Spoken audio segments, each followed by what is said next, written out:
Artificial satellites के बारे में हम पढ़ रहे थे कि आर्टिफिशियल सैटेलाइट्स क्या होती हैं और कितनी टाइप्स की हैं। उसमें से 2 टाइप्स हमने पढ़ी थी। आज का जो हमारा टॉपिक है मोशन ऑफ आर्टिफिशियल सैटेलाइट्स, इसमें सैटेलाइट जिस स्पीड से मूव करती हैं, किसी भी सैटेलाइट की स्पीड अगर हमने फाइंड आउट करनी है या कोई सैटेलाइट अगर लॉन्च की जा रही है, उसके लिए स्पेसिफिक हाइट हमें पता है कि कितनी हाइट पे हमने लॉन्च करनी है तो उसकी स्पीड क्या हो, या फिर हम एक स्पेसिफिक स्पीड के लिए कोई सैटेलाइट लॉन्च करना चाह रहे हैं और हमने ये फाइंड आउट करना है कि उसकी हाइट कितनी हो, तो उसके लिए हम फार्मूला डिराइव करेंगे आज के टॉपिक में, through which we can find the speed of artificial satellite. Satellites earth के अराउंड मूव कर रही हैं, जो हमारा टॉपिक है, जो आर्टिफिशियल सैटेलाइट्स हैं। अर्थ के अराउंड मूव करते हुए उनकी मोशन सर्कुलर है, वो एक सर्कुलर ट्रैक में अपने फिक्स्ड ऑर्बिट में मूव करती हैं, जिसके रेडियस को हम ऑर्बिटल रेडियस भी कहते हैं। तो जब मोशन सर्कुलर है तो यूनिट 3 में हमने पढ़ा है कि जब भी कोई बॉडी सर्कुलर पाथ पे मूव कर रही हो तो उसके अंदर जो फोर्सेस आती हैं वो 2 टाइप्स की हैं, सेंट्रीपिटल फोर्स और सेंट्रीफ्यूगल फोर्स। सेंट्रीपिटल फोर्स ऐसी फोर्स है जो किसी भी बॉडी को उसके सर्कुलर पाथ पे रोक के रखती है कि वो उस पाथ से बाहर ना जाए, या किसी भी सर्कुलर मोशन के लिए जो फोर्स कॉज बनती है, that is the centripetal force. हमने एग्जांपल पढ़ी थी कि एक स्टोन टाई किया हुआ है एक स्ट्रिंग के साथ, और अगर हम उसको स्विरल कराएं, उसको घुमाएं, वो सर्कुलर पाथ पे जो घूम रहा है ड्यू टू सेंट्रीपिटल फोर्स है, और वो सेंट्रीपिटल फोर्स उसके पास आ रही है स्ट्रिंग से। उस स्ट्रिंग के अंदर tension in the string provides the necessary centripetal force for the motion of the stone on a circular path. लेकिन इन केस ऑफ सैटेलाइट्स, ये इस सैटेलाइट को कहाँ से सेंट्रीपिटल फोर्स मिल रही है, जब यहाँ पे कोई इसके साथ स्ट्रिंग अटैच नहीं है, कोई वायर अटैच नहीं है, ये सेंट्रीपिटल फोर्स इसको मिलती है ग्रेविटेशनल फोर्स से। जो अर्थ की ग्रेविटेशनल फोर्स है उसकी वो force as a centripetal force act करती है, जो सैटेलाइट को उसके सर्कुलर पाथ पे, उसके ऑर्बिट पे मूव कराती रहती है। The gravitational force of attraction between the satellite and the earth provides the necessary centripetal force. इसके बाद हमने फार्मूला डिराइव करना है। यही हमारे पास फिगर है। इसी फिगर को हम कंसीडर करते हैं कि अर्थ है और उसके अराउंड एक सैटेलाइट जिसका मास स्मॉल m है, वो मूव कर रही है और ये ऑल्टीट्यूड h के ऊपर है। सरफेस ऑफ अर्थ से इसका जो ऑर्बिटल रेडियस है, उसका डिस्टेंस, उसकी हाइट, उसका ऑल्टीट्यूड h है, और ये जो ऑर्बिट है, इस ऑर्बिट का जो रेडियस है, orbital radius from the centre of the earth, it is small r, और जिस वेलोसिटी के साथ ये सैटेलाइट मूव कर रही है वो वेलोसिटी v है। वेलोसिटी v है और रेडियस r है। यहाँ पर हम इसको r0 से ऑर्बिटल रेडियस o यहाँ पे आ रहा है ऑर्बिटल का, तो उसके लिए स्मॉल o हम सबस्क्रिप्ट में लिख रहे हैं r o, और इसको r0 भी पढ़ते हैं, with velocity v o orbital velocity, या हम इसको रीड कर सकते हैं v0। एक सैटेलाइट है जिसका मास m है, जो अर्थ के अराउंड रिवॉल्व कर रही है eight the altitude h in A radius of r0 with orbital velocity of v0। अब जिस टाइम पे ये रिवॉल्व कर रही है अराउंड अर्थ और उसको सेंट्रीपिटल फोर्स मिल रही है, सेंट्रीपिटल फोर्स का रिलेशन हमने यूनिट 3 में पढ़ा है कि Fc is equal to mv²/r। इस टाइम पे वेलोसिटी हमारे पास v0 है, इसलिए v² की जगह v0² लिख दिया है, और r ऑर्बिटल रेडियस जो है that is r0 here. This force is provided by the gravitational force of attraction between the earth. अब ये जो फोर्स है सैटेलाइट के और अर्थ के बीच में, ये ग्रेविटेशनल फोर्स प्रोवाइड कर रही है, सेंट्रीपिटल फोर्स, और जब किसी भी ऑब्जेक्ट के ऊपर ग्रेविटेशनल फोर्स एक्ट कर रही हो तो उसका वेट भी होता है, तो वो वेट और सेंट्रीपिटल फोर्स ये इक्वल होंगी। अगर तो इसका वेट ज़्यादा हो जाए, सेंट्रीपिटल फोर्स कम हो जाए, तो फिर ये सैटेलाइट अपने ऑर्बिट से बाहर मूव कर जाएगी। ऐसे ही अगर वेट ज़्यादा हो जाए तो ये या स्पीड कम हो जाए तो ये सैटेलाइट इस ऑर्बिटल रेडियस में नहीं रह सकेगी, इस रेडियस को छोड़ देगी, या अंदर की साइड पे आ जाएगी या बाहर की साइड पे मूव कर जाएगी। तो इसका मतलब ये है कि इस सैटेलाइट को इसी रेडियस में रखने के लिए इसका वेट और सेंटीमीटर फोर्स ये इक्वल होने चाहिए।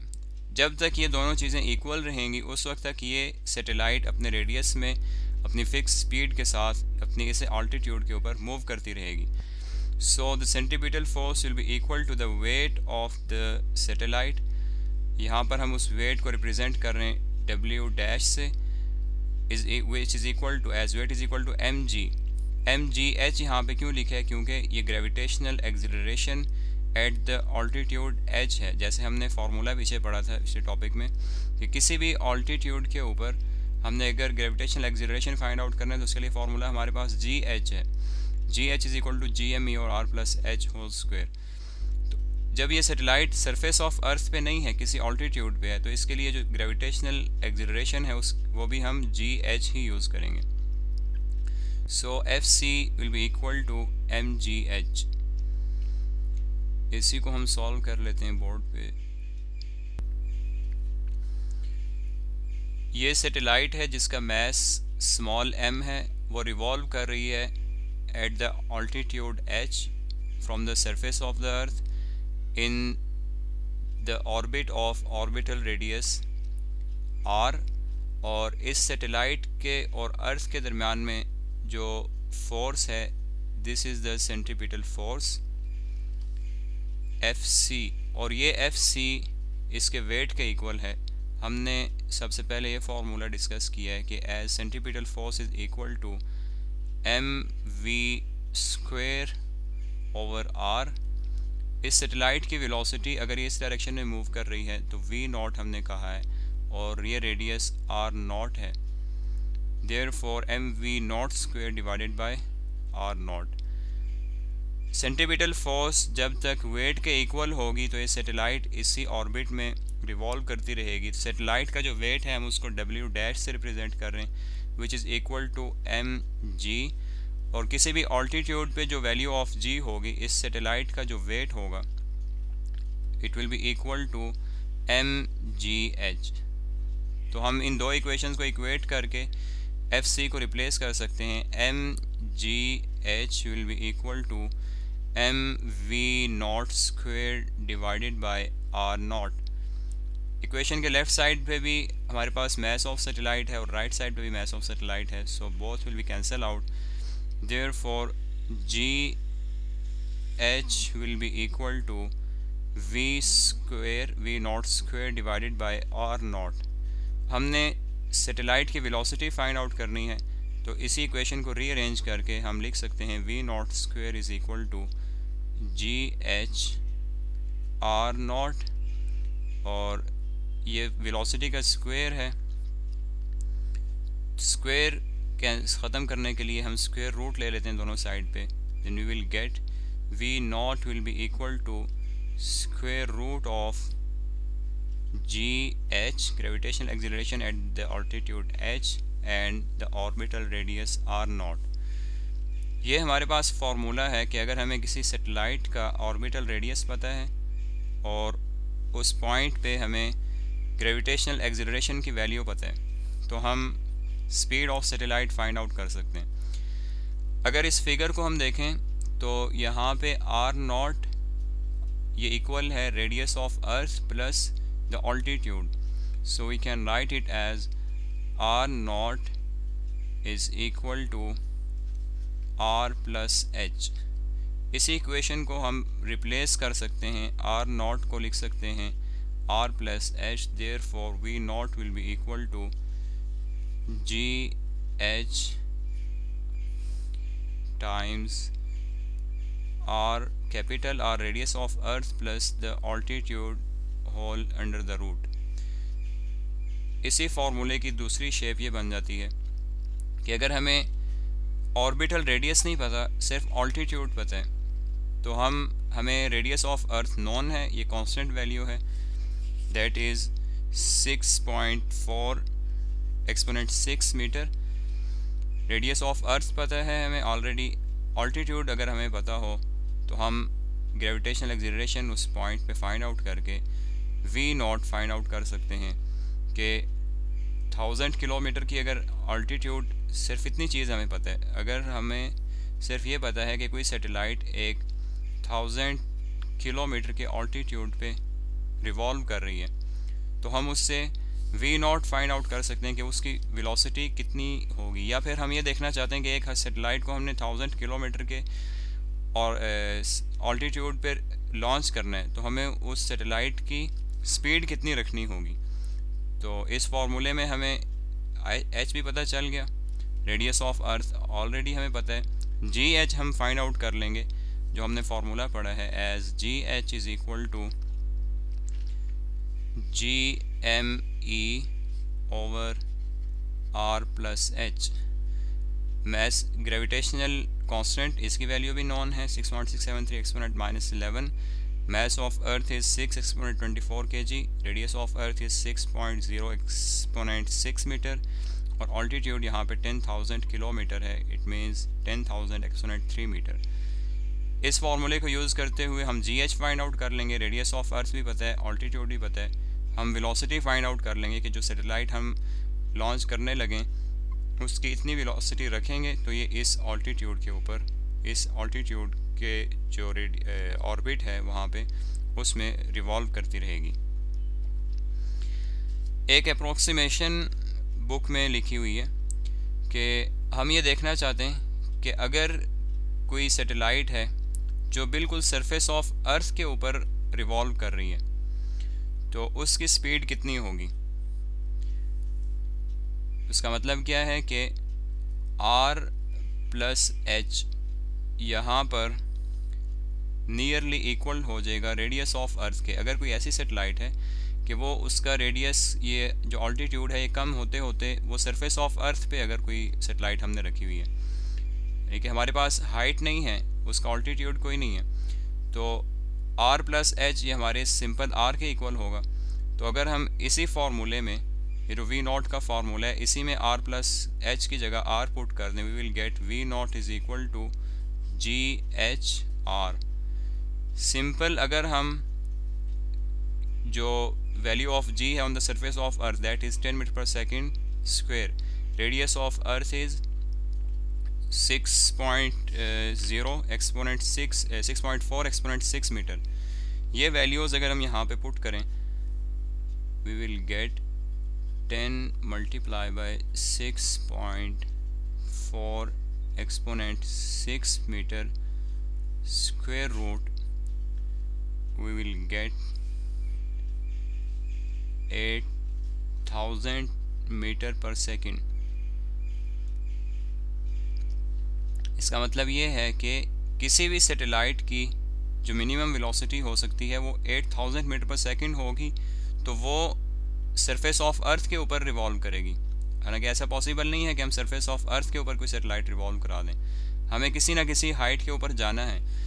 उस हाइट को अगर हम ऐड करते जाएंगे तो हमारी ये वेलोसिटी इंक्रीज होती जाएगी।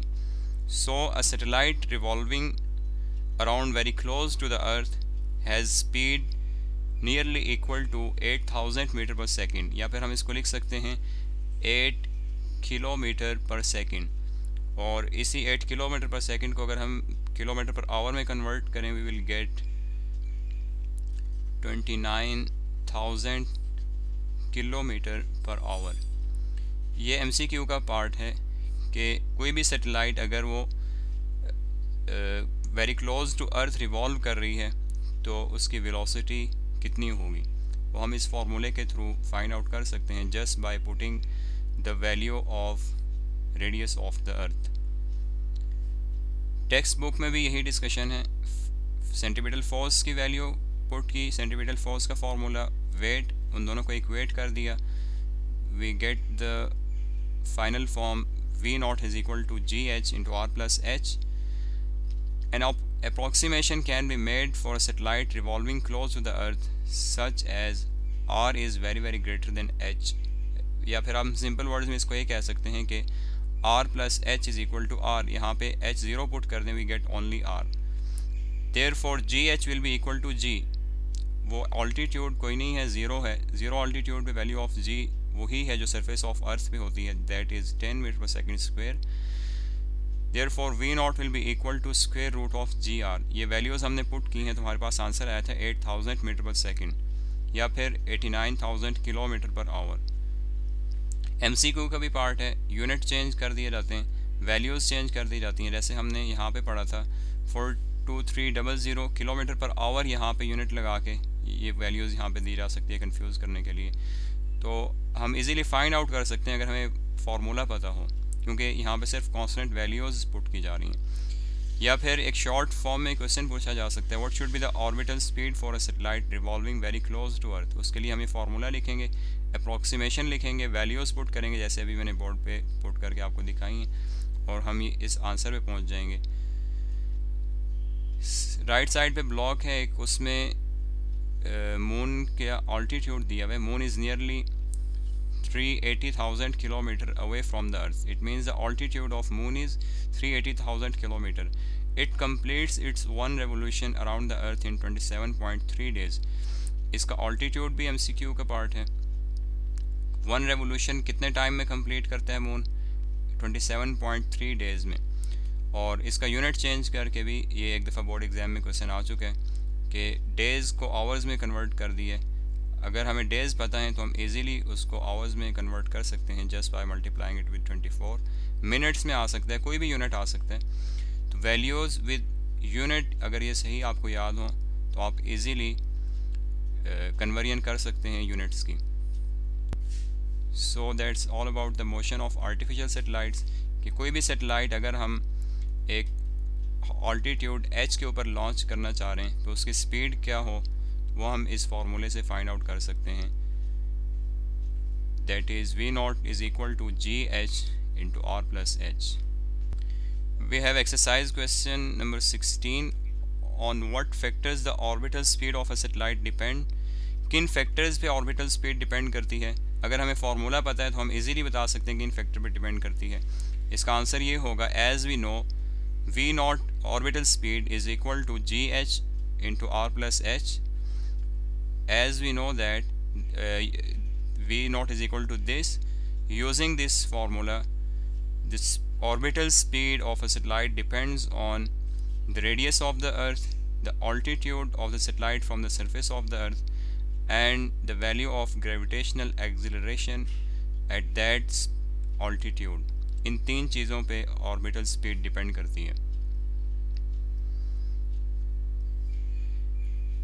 इस टॉपिक का लॉन्ग क्वेश्चन एक्सरसाइज में नहीं है, हमने ख़ुद इसका क्वेश्चन लिखना है। बोर्ड एग्ज़ाम में भी पहले ये 2 दफ़ा क्वेश्चन आ चुके हैं। डिराइव फार्मूला और derive an expression for speed of artificial satellite और orbital speed of artificial satellite. इन 2 तरीक़ों से ये बोर्ड एग्ज़ाम में क्वेश्चन आ चुके हैं। तो इसका जो आंसर है वो कंप्लीट ये टॉपिक होगा, जिसमें हमने पहले बता दी है कि पहले इसको डिफ़ाइन करेंगे कि आर्टिफिशियल सैटेलाइट होती क्या है। डिफ़ाइन करने के बाद हमारी एक्सप्लेनेशन स्टार्ट होगी, और एक्सप्लेनेशन में हम ये पहले बताएंगे कि ये जो फोर्स है, जिस फोर्स की वजह से ये सैटेलाइट रिवॉल्व कर रही है, that is the centripetal force, और वो अर्थ प्रोवाइड कर रही है इसको। उसके बाद मैथमेटिकल फॉर्म भी हमने डिराइव करनी है।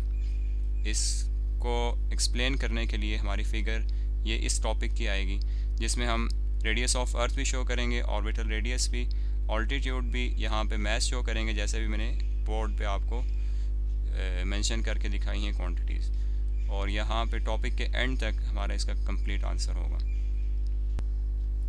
इसी टॉपिक से रिलेटेड एक्सरसाइज के न्यूमेरिकल प्रॉब्लम्स भी हैं। We have problem number 9, a polar satellite is launched at 850 kilometre above the earth. इन क्वेश्चंस के लिए हम वही फिगर बनाएंगे, थोड़े सिंप्लीफाइड फॉर्म में बना सकते हैं।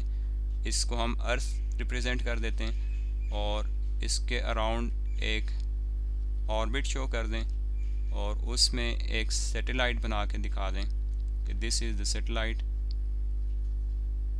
और इसके ऊपर ये सेंट्रीपिटल फोर्स, ये इसका वेट है जो डाउनवर्ड एक्ट कर रहा है toward the centre of earth.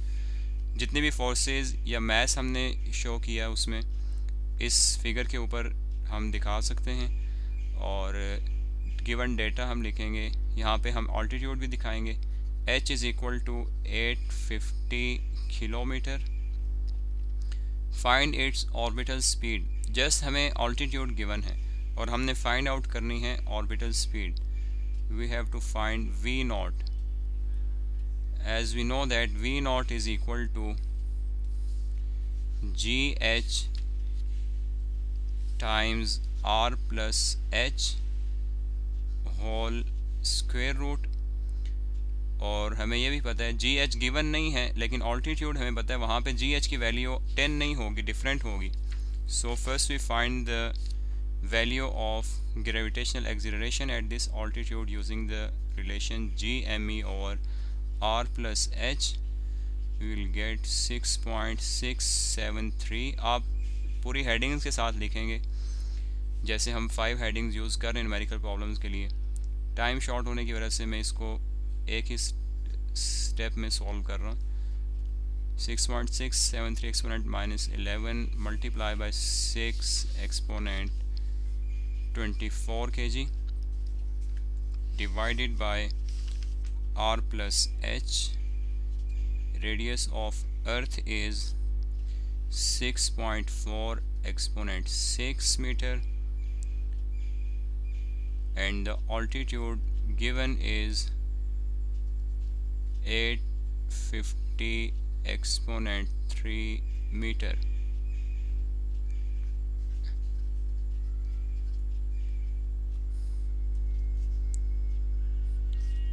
Ji h is इसका होल स्क्वायर भी है।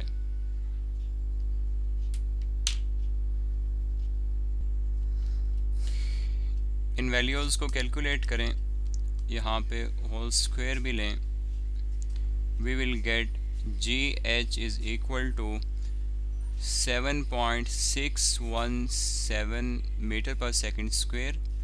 ये वैल्यू ऑफ जी होगी at the altitude of 850 kilometre. अब इस वैल्यू ऑफ g को हम यूज़ करेंगे in the formula v not is equal to ji H into are plus H whole square root by putting value g H is 7.617। और calculate करते हुए आपका answer लाजमी 10 से स्मॉल ही आना चाहिए, क्योंकि अंडरस्टूड है कि किसी भी ऑल्टीट्यूड पे चले जाएं वैल्यू ऑफ g डिक्रीज़ ही होगी, उसकी वैल्यू 10 से कम ही होगी, और जितना दूर जाते जाएं उतनी ज़्यादा कम होती जाएगी।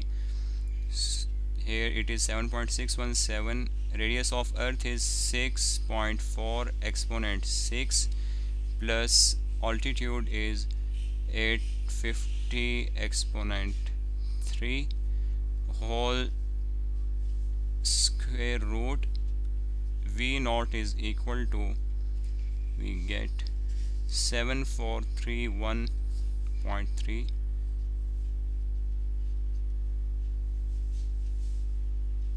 Metre per second. आपकी बुक में राउंड ऑफ करके लिखा हुआ है, that is 7431 metre per second.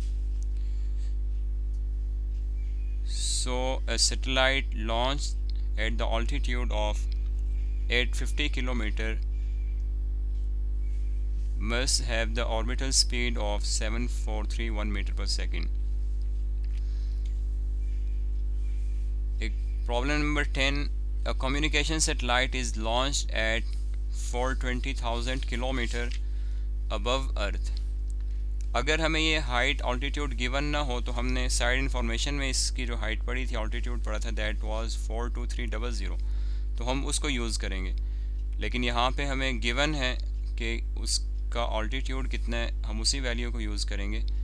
We have h is equal to 4200 kilometre which is equal to 4200 exponent 3 meter। Find its orbital speed। Orbital speed हमने फाइंड आउट करनी है v not. Same steps हैं जो हमने अभी फॉलो किए problem number 9 में।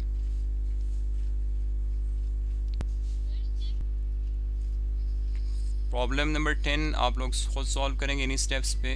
Problem number 8 है, at what altitude the value of g would become 1/4 then on the surface of the earth। Eight what altitude, हमें वो ऑल्टीट्यूड बताना है कि कितने ऑल्टीट्यूड के ऊपर value of g will become 1/4 the actual value of g from the surface of earth।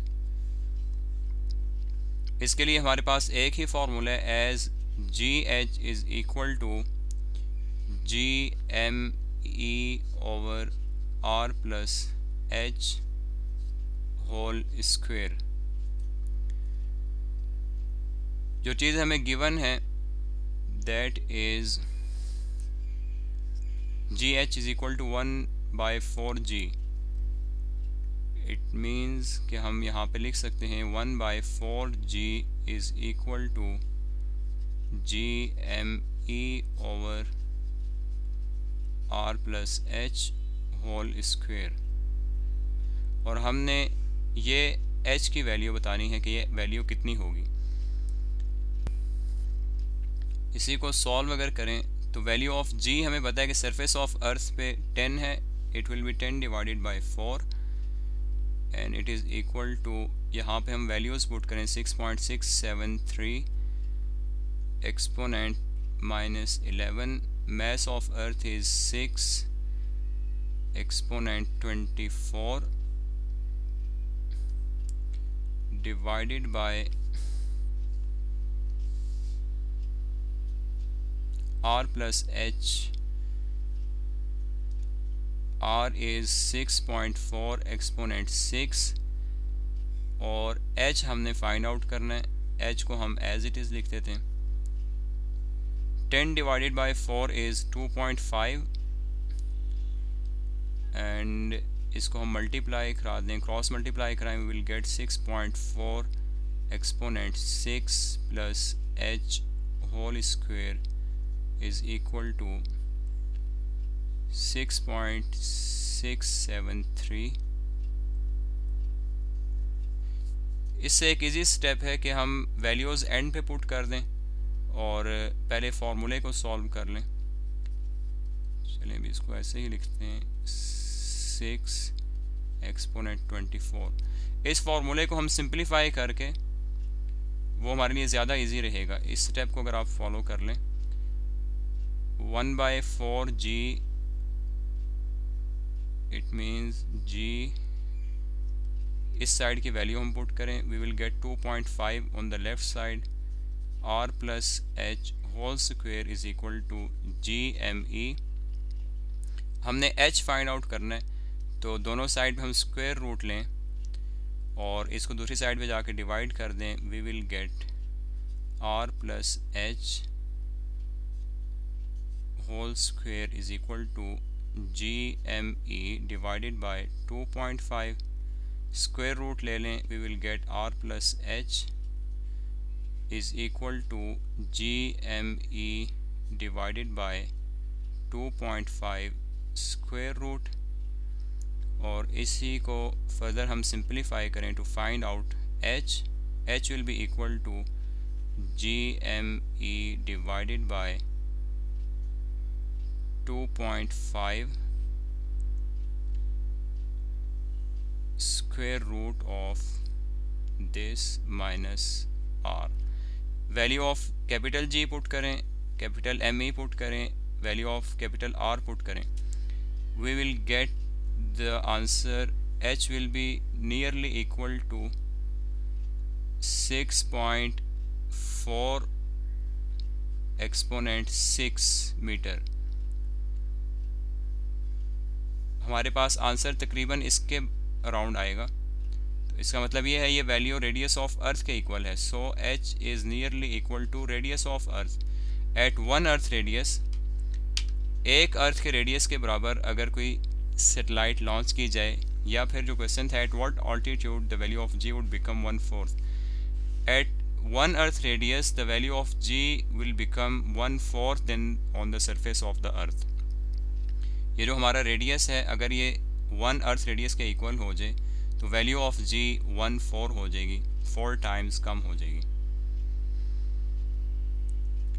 इसी तरह एक और प्रॉब्लम हमारा 5.6 रहता है। Find the value of g due to the earth at geostationary satellite. इस प्रॉब्लम को इसलिए हमने सॉल्व नहीं किया था क्योंकि उस टाइम पे हमें पता नहीं था कि जियोस्टेशनरी सैटेलाइट क्या होती है। अब हम पढ़ चुके हैं। The radius of geostationary orbit is 48700 kilometre. जो जियोस्टेशनरी सैटेलाइट का रेडियस है यहाँ पे हमें डायरेक्ट गिवन है R naught is equal to 48700 kilometre and we have to find GH. As we know that GH is equal to GME over R plus H whole square. Here R plus H is equal to this value. Orbital radius में हमें पता है कि वो उसमें वो equal होता है R plus H के, तो हम लिख सकते हैं GH is equal to GME over R naught square. इसमें वैल्यूज़ पुट करें 6.673 exponent minus 11 multiply by 6 exponent 24 divided by R not given है 48700 एक्सपोनेंट 3 और इसका स्क्वायर है। When we solve, we will get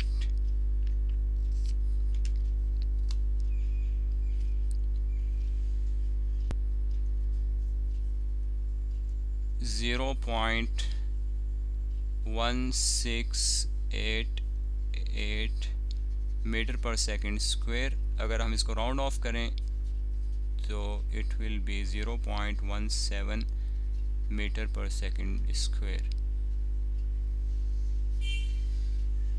इस न्यूमेरिकल प्रॉब्लम को and पे कराने का पर्पज़ ये है कि इस टाइम पे हमें ये पता है कि जियोस्टेशनरी ऑर्बिट का या ऑर्बिटल रेडियस अगर हमें डायरेक्ट गिवन हो तो हम उसको R प्लस H के इक्वल पुट कर सकते हैं। इस फार्मूले में डायरेक्टली हम R नॉट पुट करेंगे and we will get the correct answer.